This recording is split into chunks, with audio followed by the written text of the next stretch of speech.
গতকাল রাত্রে আমার ভাবি আমার জন্য অনেকগুলো পিঠা পাঠিয়ে দিয়েছিলেন। ওইগুলো আমি ফ্রিজে রেখে দিয়েছিলাম যাতে পরের দিন সকালের নাস্তা হিসেবে খেতে পারি। সো হ্যালো এভরিওয়ান, আসসালামু আলাইকুম। সবাই কেমন আছেন? আশা করছি আপনারা সবাই ভালো আছেন। আমিও আল্লাহর রহমতে ভালো আছি। আজকের ভিডিওটা আমি সকাল থেকে শুরু করে দিয়েছি। সকালবেলা ঘুম থেকে ওঠার পর জানালাটা খুলে দিলাম যাতে আলো বাতাস ঢুকতে পারে। অন্যদিকে দেখেন সকালে নাস্তা করব আর ভাবির দেওয়া পার্সেলগুলো আমি ওপেন করলাম। আর এখানে ছিল সেমাই পিঠা। ভাবি তো অনেক মজা করে এই সেমাই পিঠাটা বানিয়েছিলেন আর আমরা সবাই মিলে সকালে নাস্তার জন্য এই সেমাই পিঠাগুলো খেয়ে নিয়েছিলাম। আর সাথে দেখলেন অনেকগুলো পিঠা ছিল। এই পিঠাগুলো আমার খুব বেশি পছন্দ আর আমার তো খুব বেশি খেতে ইচ্ছে করছিল আর আজ আমি খেয়ে নিলাম।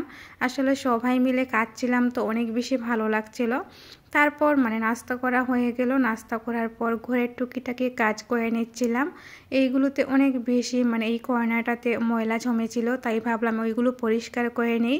আর এই ময়লাগুলো দেখে তো আমার খুব বেশি বিরক্ত লাগতেছিল, তো ভাবলাম পরিষ্কার করা হয়ে গেলে আমার ছেলেকে একটু পড়তে বসতে দিই। ও তো আমার কাছে যে বায়না ধরতেছে, ও নাকি মোবাইল দেখবে। মোবাইলের কথা বললেই তো আমি পড়ার টেবিলটা ওর কাছে ধরিয়ে দেই যাতে মোবাইলের কথা ভুলে যায়। অন্যদিকে দুপুরে আজ রান্না করব না, বিকেলবেলা রান্না করব। দুপুরের জন্য ছিল রাত্রে কিছু রান্না করা তরকারি, ওইগুলো খেয়ে নিব গরম করে। তো আমি আজ বিকেলবেলা রান্না করব রাত্রের জন্য।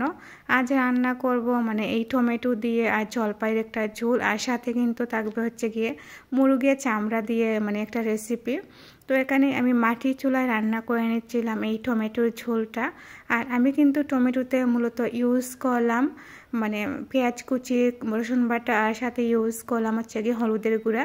আর এক্সট্রা কোনো মশলা ইউজ করব না। আর এইদিকে দিয়ে দিলাম এই যে দেখতে পাচ্ছেন ধনিয়া পাতাটা দেওয়া হয়ে গেলে একটু নাড়াচাড়া করে নিলাম। আর অনেক সুন্দর মতো কষাচ্ছিলাম আজকের এই টমেটোর ঝোলটা। টমেটোর ঝোল মূলত আমি এইভাবে রান্না করি। এইভাবে রান্না করলে অনেক বেশি ভালো লাগে আর খেতে তো খুব বেশি দারুণ হয়। তারপর একটু ঝোলও দিয়ে দিলাম। কালারটা দেখে আপনারা সবাই নিশ্চিত বুঝতে পারছেন অনেক বেশি মজা হয়েছিল। আর এইভাবে আমি রান্না করলে আমার ছেলেও খেতে পছন্দ করে।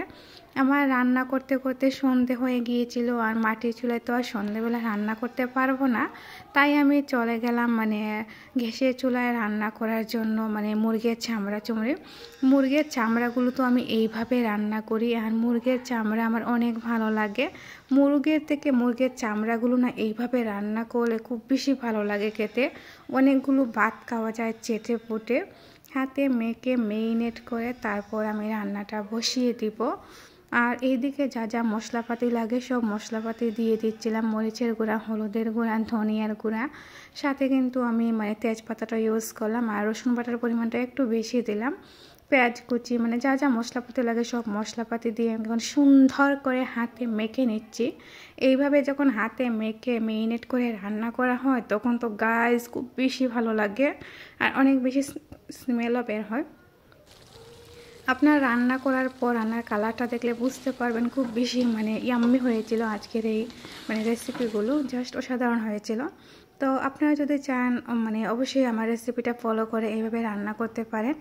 তো ভিডিওটি ভালো লাগলে অবশ্যই লাইক কমেন্ট শেয়ার করতে ভুলবেন না। আর আমার আজকের ভিডিওটি কীরকম হয়েছে অবশ্যই কিন্তু আপনারা কমেন্টে জানাতে ভুলবেন না। তো রান্নার লাস্ট লুকটা দেখেন এইরকম হয়েছিল। আর আমি এক্সট্রা কোনো পানিও ইউজ করলাম না। আজকের মতো এখানেই বিদায় নিচ্ছি। আল্লাহ হাফেজ।